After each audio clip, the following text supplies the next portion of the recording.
बच्चों, कक्षा 8वीं में हिंदी विषय को लेकर कहानी क्रमांक 3 सजा, इस कहानी का अध्ययन हमने किया।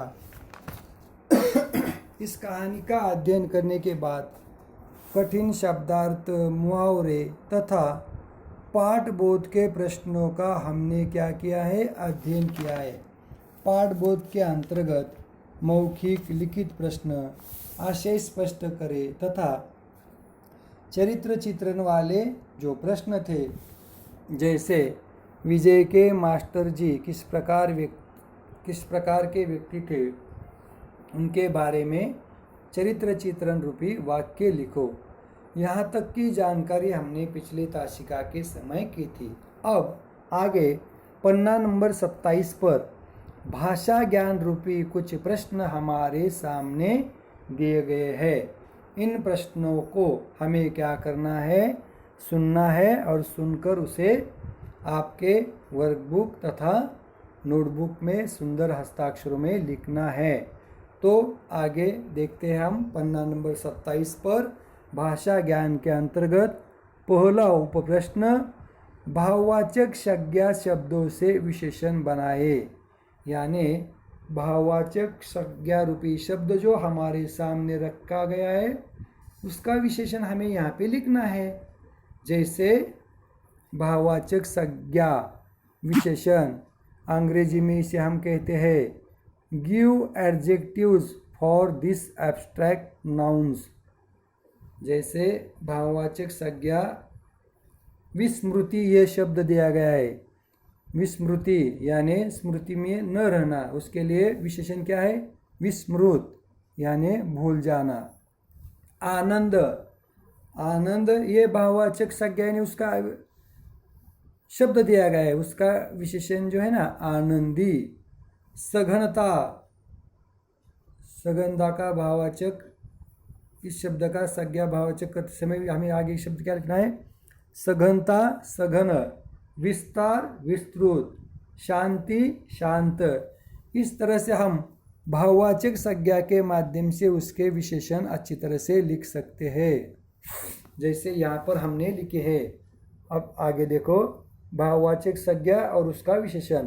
प्रदूषण प्रदूषित, पराक्रम पराक्रमी, तिरस्कार तिरस्कृत, कृतज्ञता कृतज्ञ, विद्वत्ता विद्वान। यानी भाववाचक संज्ञा शब्दों के विशेषण बनाते समय हमें क्या करना होता है, उसका मूल स्वरूप लिखना होता है। जैसे उसका विशेषण लिखना होता है। विस्मृति, उसका विशेषण है विस्मृत। आनंद आनंदी, सघनता सघन, विस्तार विस्तृत, शांति शांत, प्रदूषण प्रदूषित, पराक्रम पराक्रमी, तिरस्कार तिरस्कृत, कृतज्ञता कृतज्ञ, विद्वत्ता विद्वान। यानी भाववाचक संज्ञा शब्दों के आप लोग इस तरह से उसका विशेषण लिख सकते हैं, जैसे यहाँ पे लिखकर मैंने आपको बताए हैं, सुनवाए हैं। अब भाषा ज्ञान के अंतर्गत दूसरा उपप्रश्न, मूल शब्द और प्रत्यय अलग अलग करके लिखे। जैसे ऊपर भाववाचक संज्ञा और विशेषण अलग करके लिखा ना, उसी प्रकार यहाँ पे मूल शब्द और प्रत्यय अलग अलग करके यहाँ पे लिखना है। फॉर एग्जाम्पल जैसे सांसारिक, मूल शब्द क्या है, संसार, उसके लिए प्रत्यय क्या लगा है, इक। सांसारिक संसार अधिक इक, आपराधिक अपराध अधिक इक, शैक्षिक शिक्षा अधिक इक, शैक्षिक भी लिख सकते हैं आप लोग, शैक्षिक अधिक इक। ऐतिहासिक इतिहास अधिक इक, इतिहास अधिक इक। पुष्पित पुष्प अधिक इत, प्रतिष्ठित प्रतिष्ठा अधिक इत, प्रभावित प्रभाव अधिक इत, अपमानित अपमान अधिक इत। यानी आप लोग मूल शब्द और उसका प्रत्यय अलग अलग करके लिख सकते हैं। जैसे यहाँ पे सांसारिक का मूल शब्द क्या है? संसार, उसके लिए प्रत्यय लगा है इक। आपराधिक, इसमें मूल शब्द क्या है? अपराध, उसके लिए प्रत्यय लगा है इक। शैक्षिक, उसके लिए मूल शब्द क्या है? शिक्षा, यानी शैक्षिक। ऐतिहासिक, उसके लिए मूल शब्द क्या है? इतिहास। पुष्पित, इसमें मूल शब्द क्या है? पुष्प, उसके लिए प्रत्यय लगा है इत। प्रतिष्ठित, मूल शब्द क्या है? प्रतिष्ठा, उसके लिए प्रत्यय लगा है इत। प्रभावित, उसके लिए मूल शब्द क्या है? प्रभाव, प्रत्यय लगा है इत। अपमानित, मूल शब्द क्या है? अपमान, उसके लिए प्रत्यय लगा है इत। इस प्रकार इक और इत, ये मूल शब्दों को प्रत्यय लगने के बाद कैसे अर्थ तैयार होता है? जैसे सांसारिक, आपराधिक, शैक्षिक, ऐतिहासिक, पुष्पित, प्रतिष्ठित, प्रभावित और अपमानित। इस तरह से 27 नंबर पन्ने से हम क्या करते हैं? आगे बढ़ते हैं पन्ना नंबर 28 पर। तीसरा जो प्रश्न दिया गया है भाषा ज्ञान के अंतर्गत, जैसे निम्नलिखित शब्दों के पर्यायवाची शब्द लिखे। पर्यायवाची, इसका मतलब है राइट सिनोनियम वर्ड्स। जैसे शब्द दिया है आगे मकान, मकान के लिए पर्याय शब्द घर, भवन, सदन, निवास। मकान के लिए शब्द देखो घर, भवन। नौका के लिए शब्द नाव, होड़ी, नैया। शिक्षक के लिए पर्याय शब्द अध्यापक, गुरुजी। मिथ्या, किंवदंती, जनश्रुति। गुनाह, अपराध, पाप, पराक्रम, शौर्य, शूर, वीरता। धन, संपत्ति, समृद्धि, कोशिश, प्रयत्न, चेष्टा। पन्ना नंबर 28 पर तीसरा जो प्रश्न दिया गया है, निम्नलिखित शब्दों के पर्यायवाची शब्द लिखे। पर्यायवाची यानी समानार्थी शब्द मराठी में, और हिंदी में पर्यायवाची शब्द। जैसे मकान, घर, भवन। नौका, नाव, नैया। शिक्षक, अध्यापक, गुरुजी। मिथ्या यानी किंवदंती, झूठ, जनश्रुति। गुनाह यानी अपराध, पाप। पराक्रम, शौर्य, वीरता। धन, संपत्ति, समृद्धि। कोशिश, प्रयत्न, चेष्टा आदि समानार्थी पर्यायी शब्द आप लोग इस तरह से लिख सकते हैं। चौथा प्रश्न, निम्नलिखित शब्दों के विलोम शब्द लिखे। विलोम यानी विरोधार्थी शब्द मराठी में, उसे हिंदी में क्या करते हैं? विलोमार्थी शब्द। राइट सिनोनियम्स के बाद राइट एंटोनियम्स। निम्नलिखित शब्दों के विलोम शब्द लिखे। उदास, प्रसन्न। पुरस्कार, दंड। लायक, नालायक। पुण्य, पाप। न्याय, अन्याय। कम, अधिक। झूठ, सच। सज्जन, दुर्जन। निम्नलिखित शब्दों के विलोमार्थी शब्द लिखे, उसमें उदास, प्रसन्न। लायक, नालायक। न्याय, अन्याय। झूठ, सच। पुरस्कार, दंड। पुण्य, पाप। कम, अधिक। सज्जन, दुर्जन। उसके बाद पांचवा उपप्रश्न, श और स के उच्चारण में बहुत थोड़ा अंतर है। स के उच्चारण में बहुत थोड़ा अंतर है। श के उच्चारण में जीवा तालु का स्पर्श, श के उच्चारण में जीवा तालु को स्पर्श करते हुए गर्म हवा छोड़ती है, यह तालव्य है। स के उच्चारण में जीवा दांत से स्पर्श करती है, इसलिए दंत्य कहते हैं। श के उच्चारण में जीवा मूर्धा का स्पर्श करती है, इसका मतलब मूर्धा रूप है जो रू, र, ट, ठ, ढ, न के साथ प्रयोग में आता है। जैसे शब्द ऋषि, ऋषभ, कृषि, ग्रीष्म, राष्ट्र, पृष्ठ। पाठ से श श स वर्णों वाले 4 शब्द छाट कर लिखे हैं। देखो, मुख के माध्यम से हम श स के उच्चारण किस प्रकार करते हैं, इसकी जानकारी हमें यहाँ पे 5वें प्रश्न में दी गई है। और कहा गया है, पाठ से श और स वर्ण वाले 4 शब्द छाट कर लिखे हैं। जैसे श वर्ण वाले शब्द खामोशी, परेशान, शुद्ध, कोशिश, शायद। अब श को लेकर श षटकोनाचा, जसे प्रदूषण, वर्षा, वार्षिक, भाषा। अब स को लेकर समिति, सफलता, संपत्ति, सुखद। यानी इस तरह के आप लोग श स को लेकर कई प्रकार के शब्द लिख सकते हैं, लेकिन इसका उच्चारण करते समय हमें क्या करना है, मुख की सहायता से ठीक तरह से इसका उच्चारण करना है, क्योंकि ये सभी जो रूप है ना, यह मूर्धन्य रूप है जो रू, श, ट, ठ, ड, न के साथ प्रयोग में आता है। इसलिए इन शब्दों का उच्चारण करते समय हमें बड़ी सावधानी बरतनी होती है, सावधानी रखनी होती है। जैसे श खामोशी, परेशान, शुद्ध, कोशिश, शायद।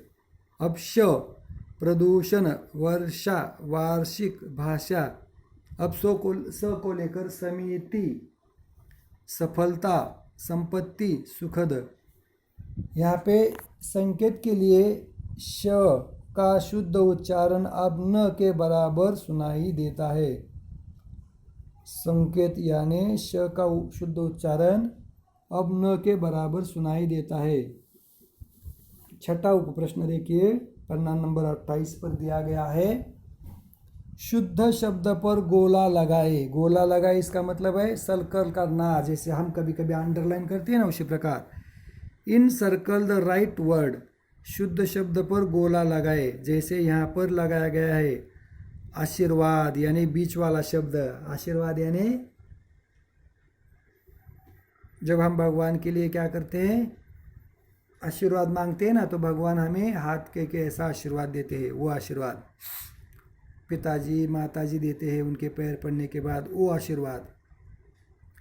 इकट्ठा, इकट्ठा, इकट्ठा यानी जो आखिरी वाला शब्द है, इकट्ठा, इकट्ठा।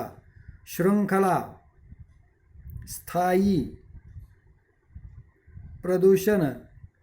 शुद्ध शब्द पर गोला लगाए, यहाँ पर आशीर्वाद, इकट्ठा, श्रृंखला, स्थायी, प्रदूषण। इन शब्दों पर यहाँ पर हमने क्या किया है, सर्कल लगाया है।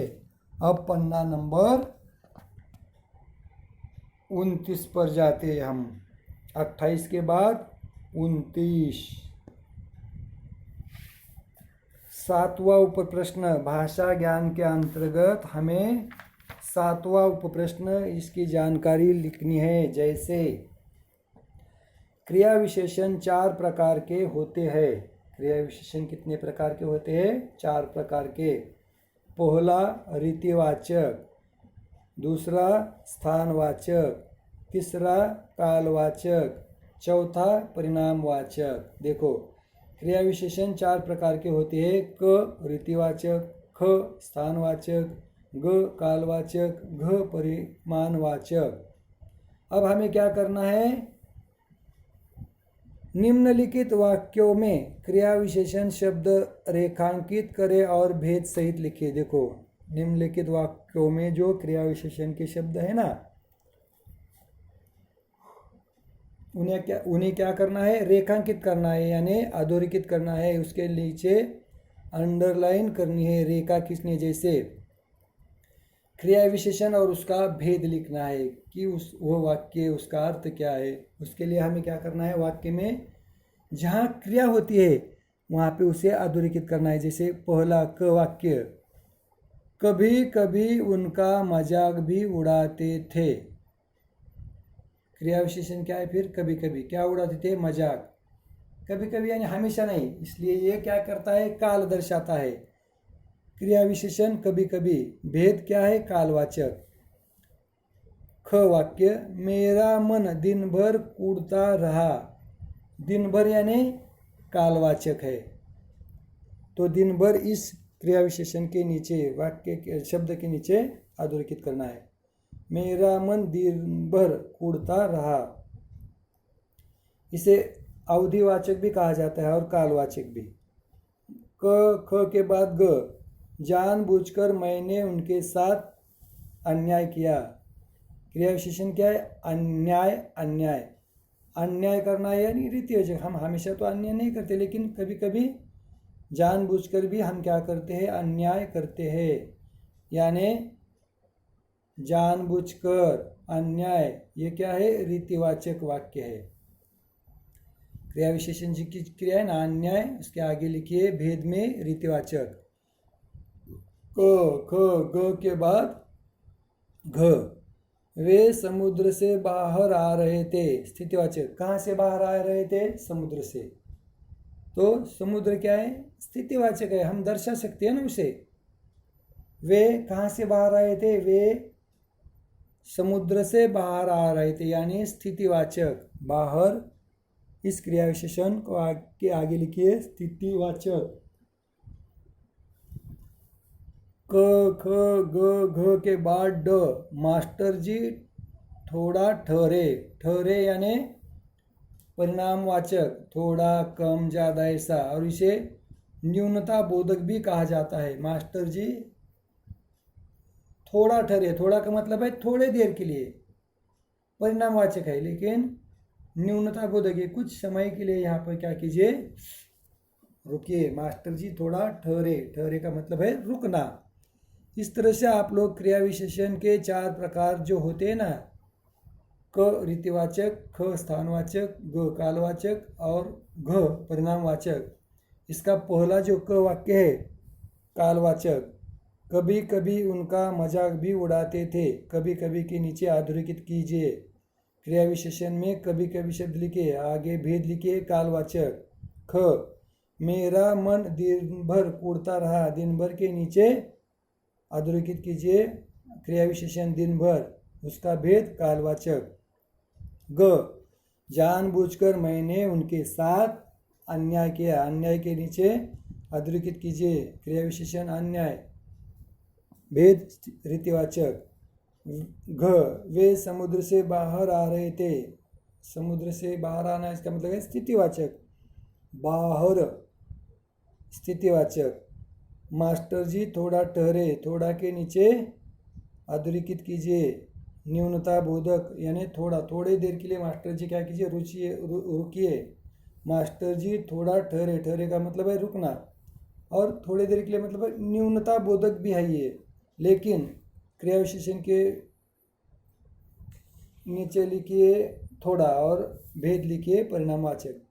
इस तरह से भाषा ज्ञान के अंतर्गत हमने भाववाचक, संज्ञा, उसका विशेषण, मूल शब्द प्रत्यय को अलग करके लिखा है, उसका अर्थ, पर्यायवाची शब्दों का अर्थ लिखा है, विलोमार्थी शब्दों का अर्थ लिखा है, स के उच्चारण का स्थान, उसके स को लेकर शब्द लिखे हैं। छठा, शुद्ध शब्द पर गोला लगाए। इसका मतलब है शुद्ध शब्द जो है उसको क्या करना है? सर्कल करना है। पन्ना नंबर 29 पर क्रिया विशेषण 4 प्रकार के होते हैं, उसमें रीतिवाचक, स्थानवाचक तथा कालवाचक और परिणामवाचक, इनके एक एक उदाहरण लिए। अब उसके बाद पन्ना नंबर 29 पर दिया गया है कुछ करने को। अब आपको क्या करना है? प्रेमचंद की कहानियाँ मानसरोवर नाम से 8 भागों में प्रकाशित है। भाग 5 में संकलित पश्चाताप कहानी पढ़े। यानी प्रेमचंद की कहानियाँ, इसमें उन्होंने मानसरोवर को लेकर कहानियाँ लिखी। उसमें भाग 5 में पश्चाताप रूपी कहानी है, उसे आपको क्या करना है? पढ़ना है। और 2, सजा कहानी अपने मूल रूप में गुजराती भाषा में लिखी गई है और इसका अनुवाद हिंदी में किया गया है। आप जानते हैं हमारे देश में अनेक भाषाएं बोली, पढ़ी और सीखी जाती है, लिखी जाती है। किसी अन्य भाषा की अपनी मनपसंद कहानी चुनकर पढ़े तथा अपने सहपाठियों को लाइब्रेरी पीरियड में हिंदी में अनुवादित कर सुनाए। देखो, सजा, यह जो मूल कहानी है गुजराती भाषा में लिखी है, उसका अनुवाद हिंदी में किया गया है। इसी प्रकार की और अन्य कहानियाँ आप लोग पढ़ के उसे बोल सकते हैं, लिख सकते हैं, और उसके ऊपर आप लोग क्या करते हैं, मनपसंद कहानी चुनकर उसे पढ़कर सहपाठियों को बताकर उसका अनुवादित भी कर सकते हैं, अनुवाद भी कर सकते हैं। जैसे गुजराती भाषा से यह कहानी लेकर हिंदी में अनुवादित की गई है। इस तरह से आज हमने कक्षा 7वीं-8वीं को लेकर सजा इस कहानी का अध्ययन पूरा किया। इसके भाषा ज्ञान रूपी जो प्रश्न बचे थे ना, उसका भी अध्ययन हमने किया। इस तरह से इस कहानी को पढ़ने के बाद, इन सवालों के जवाब लिखने के बाद, अब आपको भाषा ज्ञान रूपी उपप्रश्न लिखकर मुझे नोटबुक में लिखकर, वर्कबुक में लिखकर व्हाट्सएप के ज़रिए मुझे सेंड करने हैं, भेजने हैं, ताकि मैं देख लूँ कि सजा इस कहानी का अध्ययन आपने किस तरह से किया है। यहाँ पर हम रुकते हैं। धन्यवाद।